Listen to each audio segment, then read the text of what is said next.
और इसी बीच रुक करते इस वक्त की बड़ी खबर का भोपाल से आ रही है। सौरभ शर्मा मामले को लेकर एक बड़ा अपडेट सामने आया है। चेतन सिंह को लेकर पुलिस पहुंची है सौरभ शर्मा के दफ्तर में। दफ्तर के बाद सौरभ शर्मा के घर भी जाएगी पुलिस। सौरभ के दफ्तर में टीम कर रही है सर्चिंग।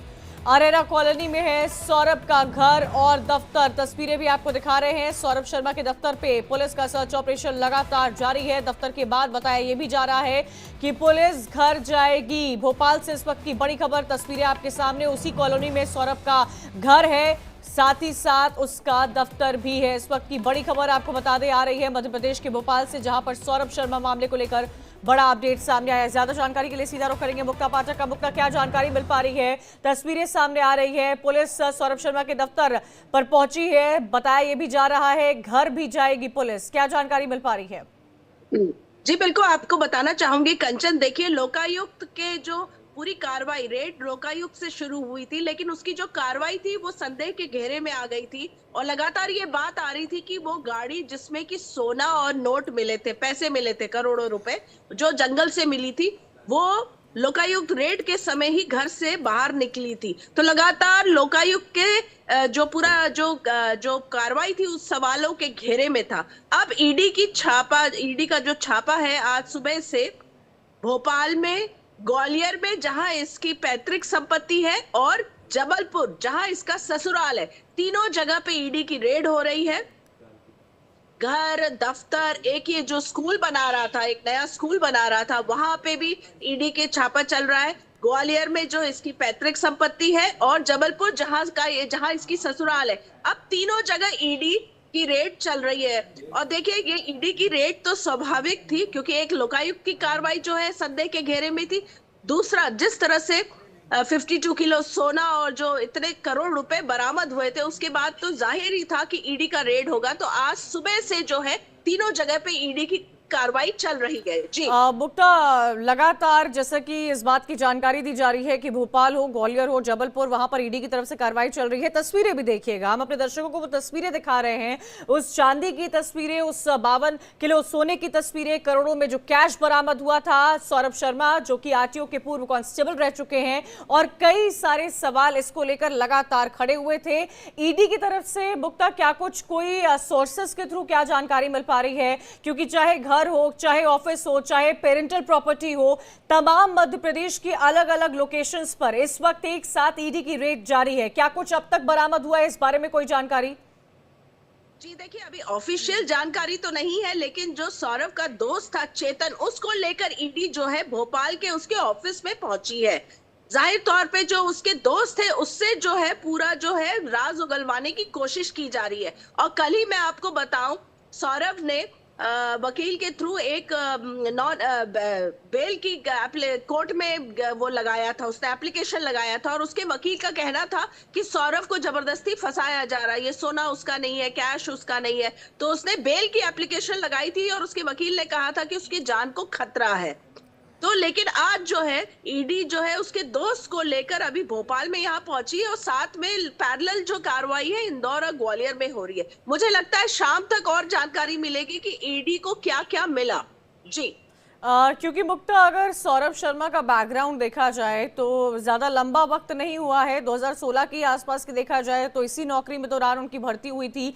उसके बाद 2023 में खुद से ही नौकरी छोड़ दी थी। अब सवाल तो आरटीओ डिपार्टमेंट और इसको भी लेकर खड़े हो रहे हैं कि क्या आरटीओ में कोई कांस्टेबल पद पर नौकरी करने वाले व्यक्ति को इतनी सारी रिश्वत दी जाती है? और अगर ऐसा होता है, अगर ये आने वाले समय में ये साबित हो जाए, क्योंकि लगातार पूछताछ चल रही है, उनके घर पर, पैतृक प्रॉपर्टीज पर रेड की जा रही है, एक के बाद एक जखीरा मिलता हुआ नजर आ रहा है, तो वो कहीं ना कहीं सिस्टम पर भी सवाल खड़े करता है। बिल्कुल, देखिए परिवहन विभाग जो है पूरा का पूरा इस वक्त रडार में आ गया। लगातार परिवहन जो पूर्व परिवहन मंत्री रहे हैं दोनों तीनों जो कार्यकाल में, उन पे जो है सवालिया निशान है। और जिस तरह से पूर्व मुख्यमंत्री कांग्रेस के दिग्विजय सिंह ने आरोप लगाया था कि जो टोल नाके होते थे वहां पे जो है एक पूरा वसूली सिस्टम बना दिया गया था, जो सबसे हाईएस्ट बोली लगाता था उसको वो टोल दिया जाता। तो इस तरह से अवैध पूरी कमाई होती थी, वसूली होती थी, करोड़ों में होती थी। और जो सौरभ की डायरी मिली है उसमें भी जो एंट्रीज है उसमें भी दिखाया गया है, जो बातें बाहर आ रही है कि सालाना यानी एक साल में 100 करोड़ का जो है जो है वसूली हुई थी। तो आप समझ सकती हैं किस हिसाब से जो है यहाँ भ्रष्टाचार जो है वो फैला हुआ है। और मैं आपको ये भी बताना चाहूंगी, पिछले दिनों अभी 1-2 दिन में जो कुछ कई कागजात भी सामने आए थे, जिस पे जो सौरभ की अनुकंपा नियुक्ति हुई थी उस पे भी सवाल थे कि उसने जो है झूठा एफिडेविट दिया था। उसकी मां ने झूठा एफिडेविट दे के जो है उसके अनुकंपा नियुक्ति कराई थी परिवहन विभाग में।